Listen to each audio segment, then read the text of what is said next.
오늘도 이곳에서 이렇게 함께 예배드리게 됨을 감사드리며 또 집에서 예배드리고 있는 모든 분들에게도 속히 함께 예배드릴 수 있는 날이 오기를 간절히 소망합니다. 한국 목회 데이터 연구소에서 발표한 내용 중에 혐오라고 하는 그런 그 내용에 대한 주제가 있었습니다. 혐오라는 말은 우리가 아는 것처럼 싫어하고 미워한다 그런 뜻이죠. 이게 사전적인 정의입니다. 그런데 한국 사회에서 정치적인 반대자, 그러니까 정치적 입장이 다른 사람에 대해서 또 여성에 대해서 혐오의 표현이 아주 광범위하게 이루어지고 있다고 하는 겁니다.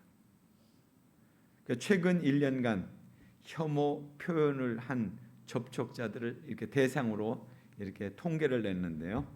그것은 어디서 했느냐면 한국 교회 탐구센터라는 곳에서 혐오 표현에 대한 인식 조사를 했습니다.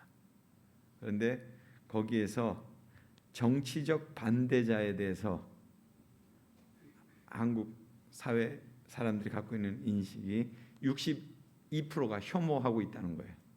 그런데 교회 사람들은 그 사람들은 54%라는 거죠. 그리고 여성에 대해서는 60% 똑같다는 거예요. 한국 사회와 교회가. 그리고 성소수자 그들에 대해서는 한국 사회는 51%인데 교회는 그보다 좀 더 많아서 56%에 있고요. 그리고 외국인 노동자, 난민들에 대한 혐오에 대한 것은 46% 똑같이 나왔다는 그런 얘기입니다. 저는 이 통계를 이렇게 보면서 나름대로 해석하기를 그렇게 해석이 됐어요. 혐오에 대한 의식이 한국 사회의 인식과 한국 사회 사람들이 보편적인 사람들이 갖고 있는 그 의식과 개신교인들의 의식 수준이 비슷하다는 거잖아요. 그 얘기는 무슨 얘기입니까? 한국 사회가 지니고 있는 그런 부정적인 요소들이 교회 안에서도 그대로 반영되고 있다는 거예요. 그러니까 교인이나 교인이 아닌 사람이나 별 차이가 없다 이거예요. 성서가 가르쳐주고 있는 그런 말씀의 진리를 정말 받아들이고 있는가, 그것이 의구심이 든다는 거죠. 더 나아가서는 그리스도인들의 삶은 그렇다면 이중적이냐? 교회 안에서는 자기들끼리 믿는 사람들끼리는 잘 사랑하고 이렇게 서로 용납하지만은 교회 바깥에 있는 사람들에 대해서는 그렇게 호의적이지 않지 않느냐? 그런 생각이 이 통계를 보면서 제가 드는 해석이었습니다. 그런 면에서 우리 신앙교회가 추구하고 있는 비전에 대해서 우리가 2005년도 우리의 약속으로 이렇게 정해진 것, 아마 여러분들에게 다시 상기시켜 드리면 그 중에 일부를, 우리에게 성장이라고 하는 것은 영적인 깊이를 더하는 것이다 이렇게 고백했습니다. 또한 공동체의 사랑과 성실함에 있다는 것입니다. 우리는 인종, 문화, 빈부, 계층의 벽을 넘어서 서로를 품어주는 포괄적인 가족이 되겠으며 용서와 화해 그리고 희망의 공동체로 이 세상과 공감하겠습니다. 이렇게 우리가 약속을 했어요. 여러분 기억은 희미할지 몰라도 2005년도 개정된 그 정관의 약속 내용입니다.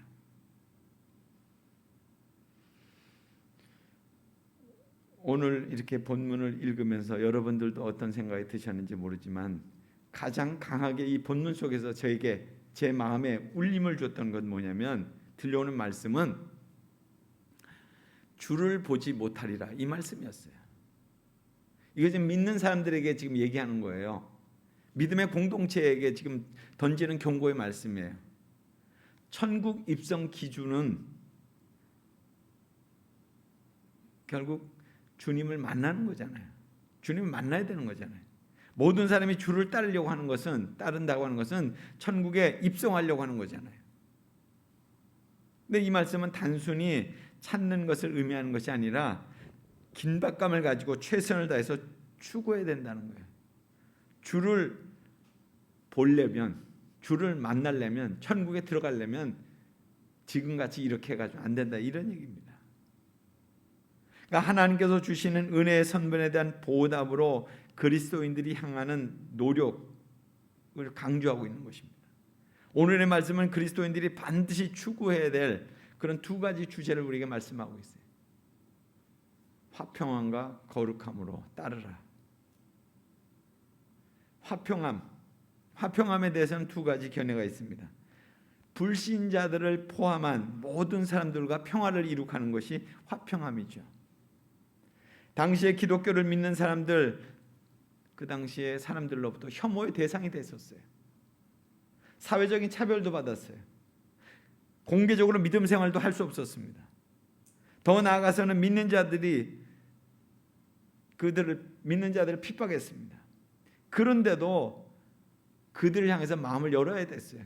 기독교인들이. 약자이면서도 피해자이면서도 그들이 손을 먼저 내밀어야만 했어요. 그리고 또 하나의 평화의 의미는 십자가상에서 성취된 예수님의 그 구속사역에 대해서 그것으로 해서 회복한 우리 인간과 하나님과의 화평을 의미하는 거예요. 그리스도 안에서 하나님과 우리가 화평을 이루었잖아요. 이 두 가지 견해는 나름 타당성이 있습니다. 예수님의 희생을 통해서 이루어진 하나님과 인간의 화평은 결국 그리스도인과 그리스도인들 또는 그리스도인과 비그리스도인들 사이에 화평을 이룰 수 있는 근거가 됐다는 거죠. 그러니까 그리스도인은 하나님과의 화평을 통해서 다른 사람의 행복과 복지를 위한 책임을 갖고 있다는 거예요. 그러나 오늘의 본문의 상황은 기독교 신앙을 가진 자들에 대해서 적대적인 관계를 가지고 있는 사람들에 대해서 또한 화평을 이룩하라고 그렇게 또 한 걸음 더 나가서 권고하고 있습니다. 예수님도 원수를 사랑하라고 말씀하셨어요. 핍박받는 자들을 위해서 기도하라고 말씀하셨어요. 이 같은 실천이 어떻게 이루어질 수 있습니까? 성서의 가르침은 상대방을 용납하고 수용하는 것에 대해서 지금 실천하라고 말씀하고 있는 거예요. 이것이 화평함을 이루는 믿음이에요. 두 번째로는 거룩함에 대한 말씀입니다. 이것은 거룩해진 상태를 의미한다라기보다는 거룩해져가는 과정을 나타내는 그런 말씀이에요. 그러나 인간의 노력에 강조점이 있는 것은 아닙니다. 오히려 그것은 하나님의 은혜의 선물로서 성도들이 믿음으로 받아들이고자 할 때 주어지는 거예요. 이 거룩함이라는 거. 이 거룩함은 그리스도인이 소유해야 될 하나님의 본질적인 속성이기 때문에 그리스도인은 반드시 거룩해져야 되는 것입니다. 이런 화평과 거룩함이 없이는 절대로 하나님을 볼 수 없기 때문에 그렇다는 거예요. 왜냐하면 화평과 거룩은 그리스도의 구속사역으로 인해서 그리스도인들에게 성취된 것이고 하나님의 백성으로서 또한 그리스도인들이 반드시 드러내야 될 하나님의 속성이기 때문에 그렇다는 것입니다.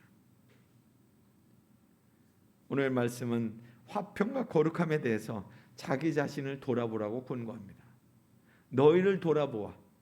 계속적으로 지켜보고 감독하라는 거예요. 내가 그렇게 살고 있는가? 그걸 한번 돌아보는 거예요. 이건 공적인 목회 사역을 의미하는 것이 아니라 그리스도인 개개인이 서로를 돌아보면서 그렇게 살아가라. 그런 말씀이죠. 그런데 이 과정에서 조심해야 될 세 가지를 이어서 소개하고 있습니다. 첫 번째는 하나님의 은혜에 이르지 못하는 자가 있는가 두려워하고, 하나님의 은혜에 이르지 못하는 자가 있는가 두려워하라는 거예요. 이르지 못한다. 자신의 잘못으로 인해서 어떤 혜택으로부터 제외된다는 것을 의미하는 거예요. 이것은 하나님의 은혜를 구하여도 얻기가 어려움을 나타내는 것이 아니라 은혜에 대한 거절, 불신앙, 또 가볍게 여기는 마음으로 인해서 복음으로 인해서 비롯된 하나님의 은혜를 스스로 포기하는 거예요. 나 그거 없이 살 수 있다 이렇게 여기는 거죠. 우리가 살아가고 있는 것, 이거 하나님의 은혜 아닙니까? 이 은혜가 우리를 살게 하는 건 아닙니까? 그런데 이 은혜를 잊고 자기 중심적인 삶으로 살아가기 힘쓴다면 우리의 삶은 어디로 향하겠어요? 순간순간을 맞이할 때마다 내가 살아있다고 하는 것이 오직 하나님의 은혜임을 고백하시기 바랍니다. 이 은혜 아니면 나는 살 수 없습니다. 그렇게 고백하시기 바랍니다. 두 번째 말씀은 쓴 뿌리가 나서 괴롭게 하고 많은 사람이 이로 말미암아 더러움을 입을까 두려워하고, 쓴 뿌리가 나서 괴롭게 하고 많은 사람이 이로 말미암아 더러움을 입을까 두려워하고.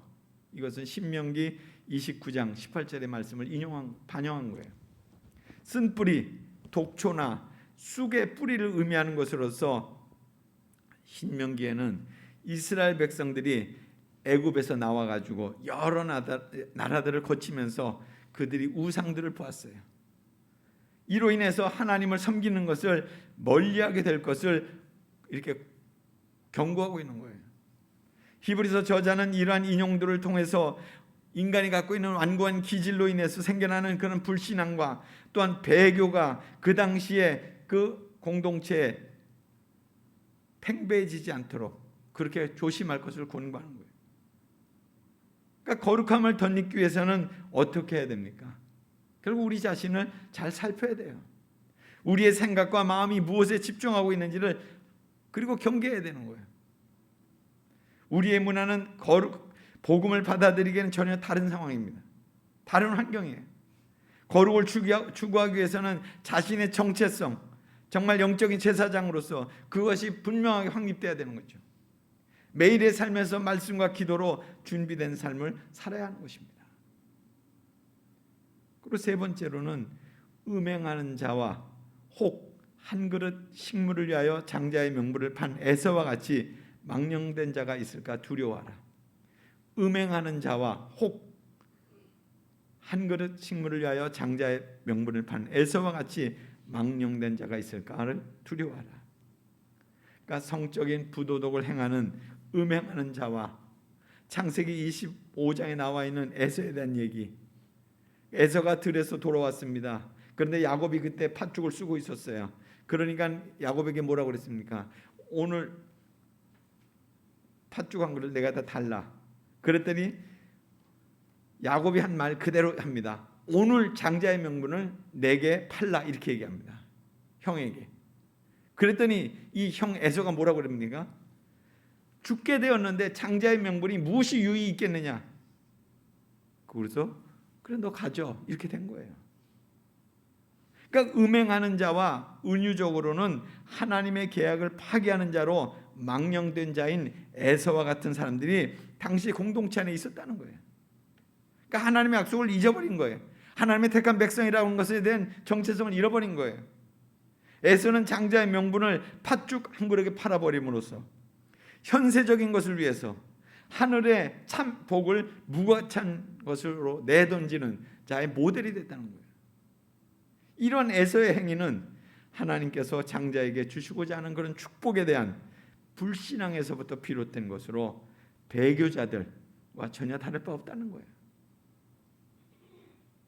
에서와 같은 이들인 너희의 아는 바와 같이 저가 그 후에 축복을 기업으로 받으려고 눈물을 흘리며 구하되 버림받아 회개할 기회를 얻지 못하였느니라.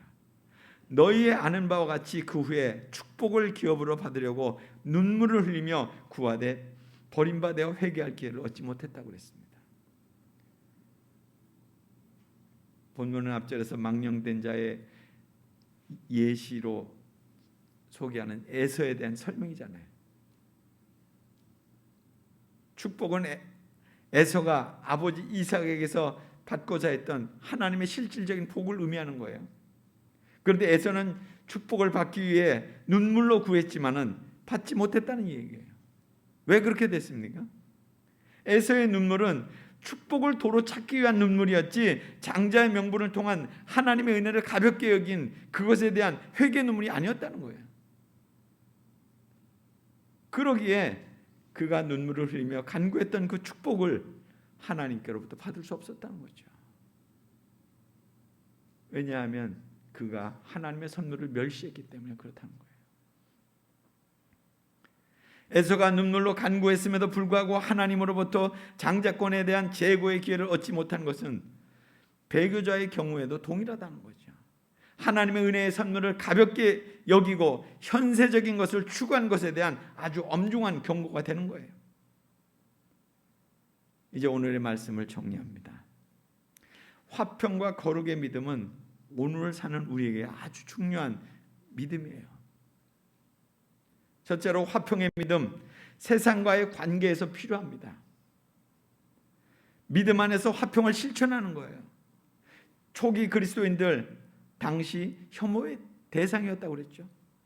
그런데 그래서 로마의 박해를 받았습니다. 무수한 순교와 차별을 받았습니다. 그런데 기독교가 공인된 그 이후 중세 기독교가 어떻게 했습니까?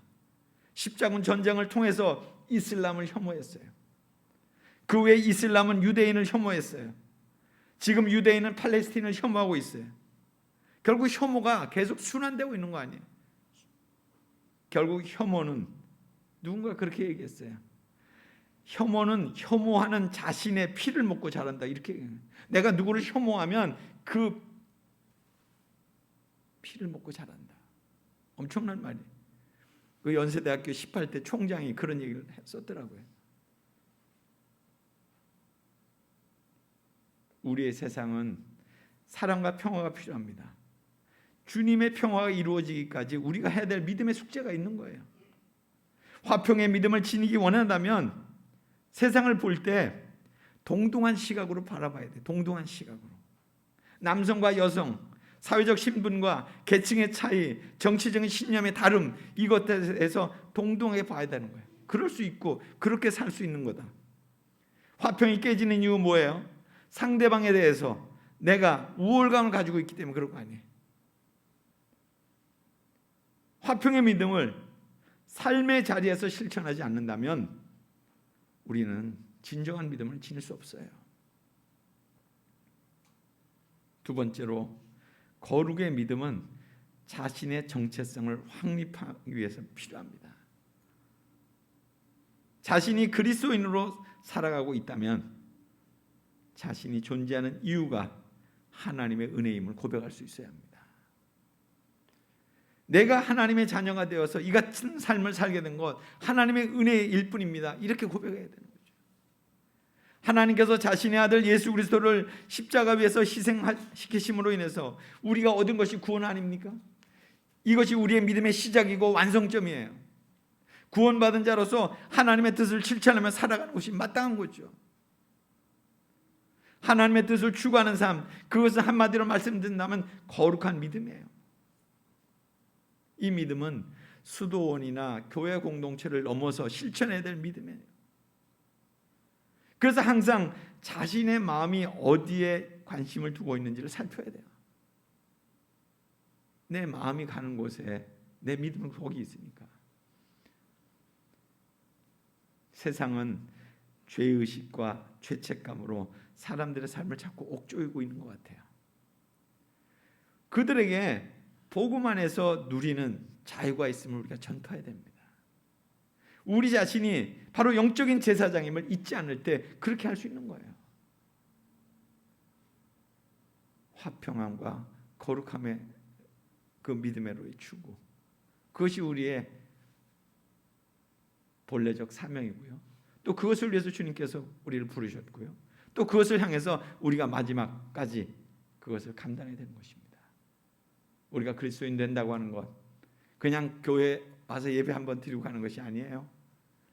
우리의 어떤 분명한 화평과 거룩함에 대한 이 두 믿음의 축을 우리가 잡고 그리고 그것을 이룩하는 그런 생애, 그것을 위해서 주님께 우리를 부르셨다는 것, 그 믿음의 길을 우리 모두가 힘써 감당하게 되기를 바랍니다. 같이 기도하겠습니다. 하나님, 오늘도 주님의 말씀을 통해서 다시 한번 우리를 일깨워 주시니 감사합니다. 자, 화평이 깨어져 버린 이 땅에서 우리가 복음을 들고 다시 화평을 회복하는데 우리의 믿음이 쓰여지게 해 주옵소서. 그리고 우리의 본분과 사명이 영적인 제사장인 것을 하나님 기억하며 이 세상 가운데서 참으로 죄로 신음하고 있는 이들을 하나님 앞으로 인도해 오는데, 그들을 복음 안에서 자유케 하는데 우리의 하나님 사명이 있음을 잊지 않게 해 주옵소서. 예수님 이름으로 기도드리옵나이다. 아멘.